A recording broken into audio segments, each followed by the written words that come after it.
गांव अफवाहनगर में मुखिया जब्बार सिंह की एक खास आदत थी। उन्हें अपनी आंखों पर भरोसा कम और अपनी अक्ल पर भरोसा ज्यादा था। हाल ही में मुखिया जी ने शहर से एक नया चश्मा बनवाया था।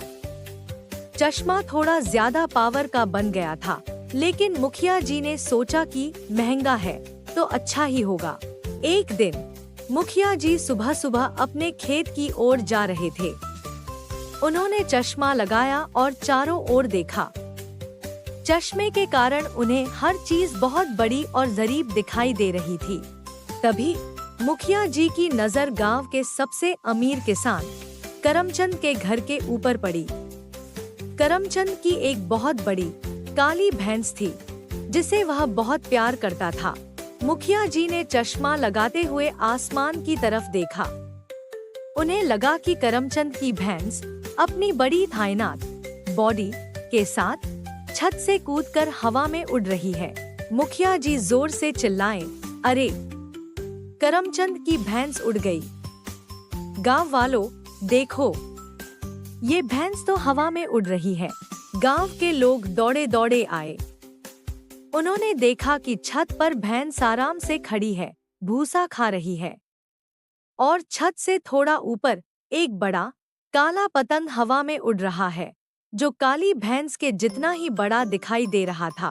मुखिया जी ने गुस्से में करमचंद से कहा, करमचंद, तुम अपनी भैंस को उड़ाकर दुनिया को बेवकूफ बना रहे हो।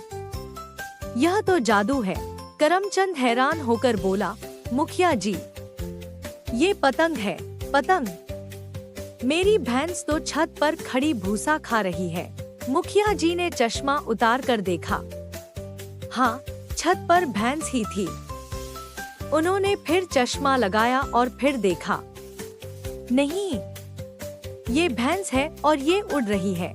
गांव के एक समझदार बच्चे ने कहा, मुखिया जी, आपका चश्मा थोड़ा ज्यादा पावर का है। आपको पतंग भैंस जैसी लग रही है। मुखिया जी को गुस्सा आ गया। क्या मेरा चश्मा खराब है? तुम बच्चे मुझे सिखाओगे? मुखिया जी ने अपनी बात साबित करने के लिए एक अजीब चाल चली। उन्होंने चिल्लाकर कहा, अच्छा, अगर ये पतंग है तो इसे जमीन पर क्यों नहीं लाते? मैं साबित करता हूँ कि ये भैंस है। मुखिया जी ने अपनी लाठी उठाई और हवा में उड़ रही उस पतंग पर निशाना लगाने लगे। वह उछल-उछलकर लाठी मार रहे थे, जैसे किसी बड़ी मक्खी को भगा रहे हों। गांव वाले इस तमाशे पर जोर जोर से हंसने लगे। एक गांव वाले ने कहा, मुखिया जी, पतंग तो बहुत ऊंची है, आप उसे लाठी से नहीं मार पाएंगे। मुखिया जी ने अपनी लाठी फेंकी और बोले, अरे! मैं थक गया। ये भैंस मुझसे ज्यादा तेज है। करमचंद ने हंसते हुए कहा, मुखिया जी, आप लाठी से भैंस को नहीं मार रहे थे, आप तो हवा को मार रहे थे। मुखिया जी को अंत में अपनी गलती माननी पड़ी। उन्होंने अपना चश्मा उतारा और उसे एक बच्चे को दिखाते हुए कहा, बेटा, इसे अपने घर ले जा। यह चश्मा मुझे दुनिया में वो चीजें दिखाता है जो होती ही नहीं है। उस दिन से गांव में जब भी कोई अपनी आंखों देखी बात पर ज्यादा बहस करता, तो लोग हंसकर कहते, अरे! कहीं तुमने मुखिया जी वाला चश्मा तो नहीं पहन लिया? सीख।